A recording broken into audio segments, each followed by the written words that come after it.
This is the reason that Nothing White works for fat loss. And if you're curious about working with one of us, go ahead and click the link below to learn more.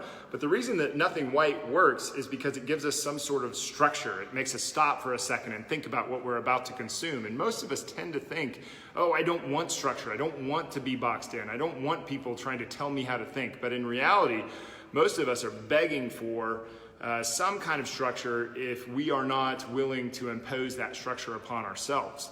And this kind of goes back to the idea that the way that got you to where you are is probably not going to get you to where you want to be. It might have gotten you to a great place, but if you want to get somewhere new, you're probably going to have to do some new things. And in order to do those new things, you're going to have to impose a different stress, structure, activity, something upon yourself. And one of the things that Nothing White can do is impose this structure in a very, very, very simple way when people first start trying to lose weight. Obviously, Nothing White gets a little silly when you get into things like cauliflower. Are you really not going to eat cauliflower? Are you really not going to eat horseradish?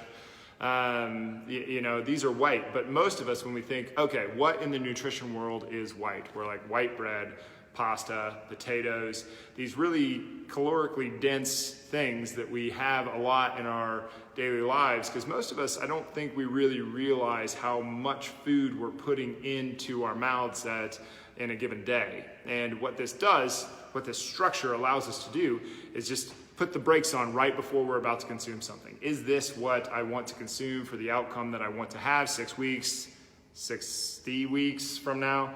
Because in the moment, delayed gratification is basically just being slightly uncomfortable for this moment in time in order to have what you want later on. You're either going to sacrifice for what you want now for what you want then, or you're going to sacrifice. Wait, I said that backwards, didn't I? You're either going to sacrifice in the now for what you want in the future, or you're going to sacrifice the future for what you want in the now. So why does Nothing work, or Nothing White work? It's because most of our calorically dense foods that we eat on a regular basis are overconsumed. So if we stop eating them for a short period of time, maybe 2 weeks, it can help rewire our brain a little bit so that our behaviors can change, so that we can kind of get a hold of ourselves. But ultimately, all we're doing there is imposing a structure upon ourselves and some rules so that we can have a better outcome that we want later on.